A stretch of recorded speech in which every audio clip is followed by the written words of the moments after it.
நான் முதல்லலாம் வெண்ணெயிலேருந்து ஆடை எடுத்துக்கிட்டு இருப்பேன். இப்போ நான் ஒரு 10 வருட காலமாக பால்லேருந்தே அந்த ஆடையிலேருந்தே நெய் காய்ச்சிடுறது.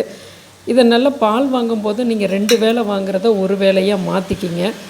அப்போ நம்ம நல்லா ஒரு 3 கொதி விட்டு விட்டு எடுக்கும்போது ஒரு 5, 6 மணி நேரத்தில் நல்லா கெட்டி ஆடை வந்துடும். அதை எடுத்து இது போல் ஒரு டப்பாவில் சேகரம் பண்ணி வச்சுக்கலாம். இதை நான் 1 மாதத்துக்கு ஒரு முறை தான் நான் நெய் காய்ச்சுவேன். இந்த டப்பா ஒரு 3/4 கிலோ ஆடைகள் பிடிக்கும். அதை நிறைஞ்சதுக்கப்புறமா முதல் நாள் இரவு இந்த ஒரு டப்பாவுக்கு கணக்கு டேபிள் ஸ்பூனில் ஒரு 4 டேபிள் ஸ்பூன் தயிர் போட்டு நல்லா கலக்கி வச்சுருவேன். மறுநாள் 8 மணி நேரம் அது நொதித்தல் இருந்தால் போதும். அடுத்த நாள் வடைச்சட்டியில் போட்டு சிம்மிலே வச்சு நீங்கள் கலந்து விட்டுக்கிட்டே இருந்தீங்கன்னா, இப்போ பாருங்கள், இந்த பக்குவத்தை நான் காமிக்கிறேன் பாருங்கள். இது கிட்டத்தட்ட 15 நிமிஷத்தில் இப்படி வந்துடும். அதாவது சிலுப்பவே தேவையில்லை. அந்த ஆடையை போட்டு இது மாதிரி நம்ம காய்ச்சும் போது சிம்மிலே வச்சுட்டு மற்ற வேலையை பார்க்கலாம். இப்போ கிட்டத்தட்ட பாருங்கள், ஒரு 15 நிமிஷம் கழித்து காமிக்கிறேன். இது கடலெண்ணெய் போல் நிறம் இருக்குது. நமக்கு நல்லெண்ணெய் போல் நிறம் வரணும். சிம்மிலே தான் நான் வச்சுருக்கேன். நீங்கள் குயிக்காக செய்யணுன்னா ஒரு 20-30% ஃப்ளேமில் வைக்கலாம். இது ஒரு பக்கம் அடுப்பில் இருந்துகிட்டு இருந்ததுன்னா ஒரு பக்கம் நம்ம சமையலை பண்ணலாம். இப்போ பாருங்கள், ஓரளவுக்கு கொஞ்சம் கண்ணாடி போல் இருக்குது. ஆனால் கடலெண்ணெயும் இல்லாமல் நல்லெண்ணெயும் இல்லாமல் ஒரு மாதிரி பதத்தில் இருக்குது. இன்னொரு 5 நிமிஷத்தில் நல்லெண்ணெய் போல் பதம் வரணும். இதுதான் நெய் காய்ச்சுதலோட அந்த எண்டு, அந்த கடைசி இடம் இது தான். இந்த அளவுக்கு நீங்கள் அப்போ தான் நல்லா குருணையாக நெய் வரும். பாருங்கள், இது நான் நல்லெண்ணெய் வச்சுருக்கேன் பாட்டிலில். இதே கலர் கிட்டத்தட்ட இங்கே வந்துடணும். அதனால் நீங்கள் பயப்பட தேவையில்லை, முன்கூட்டியே எடுத்துடாதீங்க. இந்த அளவுக்கு நிறம் வந்தோன்னா ஒரு 5-6 உப்புக்கல் நான் போடுறேன். இது முறிச்சு வரும். அப்போ தான் நெய் ரொம்ப நாள் கெடாமல் இருக்கும், மணமாக இருக்கும்.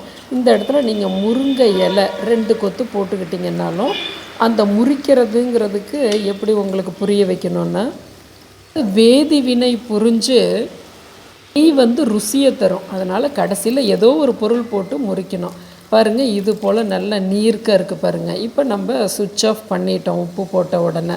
இது நல்லெண்ணெய் பதம் இருக்குது பாருங்கள்.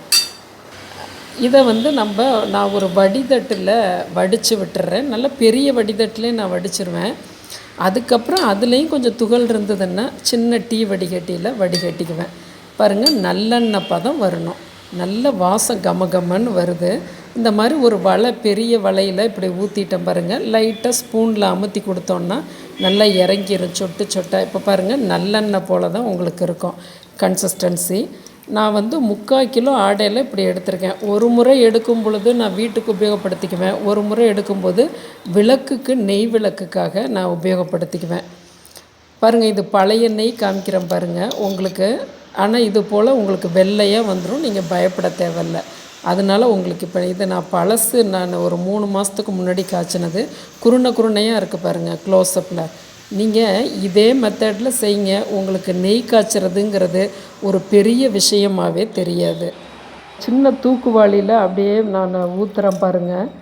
எவ்வளோ ஒரு அருமையாக வாசமாக நல்லா ஆறுனதுக்கப்புறம் பார்த்திங்கன்னா ஒரு 5-6 மணி நேரத்தில் உதிராக வெள்ளையாக வந்துடும் இந்த நெய். சாப்பிட ரொம்ப அட்டகாசமாக இருக்கும். நம்ம எவ்வளவு பால் வாங்குகிறோமோ கண்டிப்பாக அதாவது 1/4 லிட்ரு பாலில் கூட நீங்கள் சேகரம் பண்ணலாம். அந்த மெத்தேடு தான் நான் சொன்ன மெத்தேடு தான். நீங்கள் 2-3 தடவை கொதிக்க விட்டு ஒரு 6 மணி நேரம் 5 மணி நேரம் ஃப்ரிட்ஜில் வச்சிங்கன்னா தேவையான அளவு ஆடை வந்துடும். அது சேகரம் பண்ணி வைக்கிறீங்க. முதல் நாள் நைட் தயிர் போட்டு பெரட்டி வைக்கிறீங்க. வடைச்சட்டியில் போட்டு சிம்மில் வச்சு வேக விட்றீங்க. கடைசியில் இந்த பதத்தில் நம்ம எடுக்கிறோம்.